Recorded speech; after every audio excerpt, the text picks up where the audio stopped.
Storytelling is a pain in the ass. It's a splinter in your finger, a sword to your gut, it's a knife in your back, and a bullet to your brain.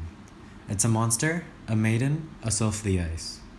It kisses your forehead and whispers quietly in your ear. It sings to you as you drift in and out of sleep. Its laugh chases you into your waking dreams. It's a high like no other. Not just a hobby, not just a profession. An art in and of itself. An art which I hopefully managed to ensnare you with right now.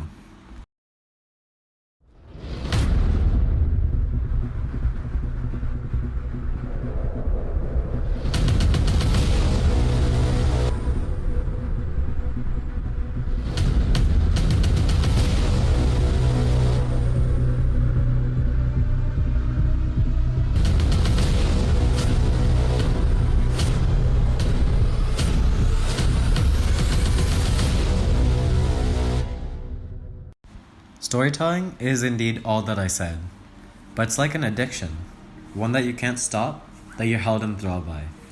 When you start, as I did, you'll feel it too, the pull and the attraction. But some of you, I'm sure, already did feel that attraction. And I know you got bored, and you got lazy, and you had a lack of motivation. Trust me, I know, I felt it too. Then what kept me going, you ask? What made me, the least patient person I know, run after something so thankless? Only one thing: the sanctity of words. They didn't judge me, cajole me, or yell and scream and jabber away. I could lose myself in their midst and find myself again in the pages of a book.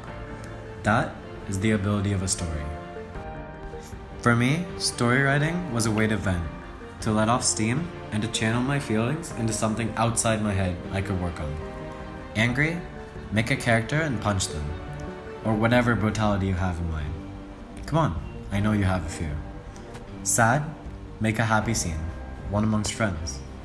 Bored? Perhaps an adventure with twists and turns and a side dish of treasure. Slightly more sensual mood? Well, you get my meaning.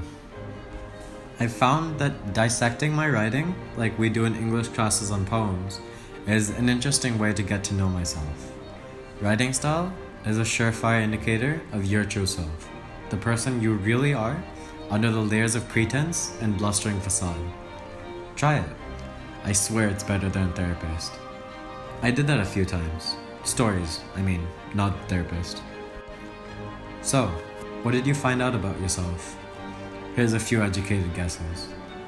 Maybe yours is the heart of a hopeless romantic, as many people I know are, though they deny it. Maybe your path is like mine, macabre and descriptive, haunting yet melancholic. Perhaps your talent lies in intense dramatism with a twinge of lackluster emotion, like my best friend. Or are you shy but passionate, affectionate but embarrassed, like my closest friend in the school since I started? Last but not least, in any way, you can be cute and frolicsome and sometimes infuriatingly childish, like my cousin. No matter what, it's perfect in its own way. Now for the process. The thing is, it's often hard to start off with either a lack of ideas or too many floating in your head. Trying to organize that mess into a set plot, story, and dialogue is what authors like me do. Now, I'm not going to give you a lecture on parts of a story like plot, setting, characters, point of view, and conflict. I didn't start that way, and many people give up trying to conform to those rules. You'll realize the true meaning of the rules later, with experience. One thing about story writing is that there's a million cliches and quotes that authors like me cling to. Here's one quote that fascinates me. The heart is an arrow. It demands aim to strike true. The same applies to storytelling. Aim and steps taken, goal and work done, cause and effect. If you try to follow the rules, stay within the lines, you'll be perfect. But all work and no play made Jack a very boring boy. Something I've observed in several bestsellers is that every scene is a story in itself, with its own short plot, problem, solution, and of course a cliffhanger or a transition to end up with. It keeps a reader hooked, unable to put a book down as story gives way to story, again and again until the end. Recently, one of my friends gave me this quote as a sort of test when I taunted him over the point of finding English story writing hard. Here it is for you. The open road stretched ahead of them. There was only one way they could go. My idea was a prison break. What's yours? After hearing that quote, I know at least a few of you thought, I can't do this. I couldn't think of anything to say after that quote. And it is true that a sort of flair is necessary. But it's possible to gain that with experience. Do your best. Write as good as is humanly possible for you. People will recognize that and appreciate it. Adventurers feel the call of the wild. I hear words calling out to me, at home, in a vehicle, even in class. Sorry to all the teachers out there listening. Your best ideas often come when you least expect them. Sometimes I wake up past midnight with a scene to write or quote to impart. I'll say it again. Storytelling is a splinter in your finger and a sword in your gut. It's a knife in your back and a bullet to the brain. It's a monster, a maiden, a sylph of the ice. It kisses your forehead and whispers quietly in your ear.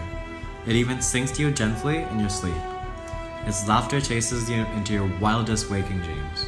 It's a high like no other. Not just a hobby, not just a profession, an art in and of itself. I hope I succeeded in convincing you to try this art, to succumb to its eternal temptation. If I did, and you're part of our BVM family at Bolnani Hillside, come find me at 12B. If you're not, don't worry. My Gmail is on the screen right now. This is Ishan, signing off. Until next time.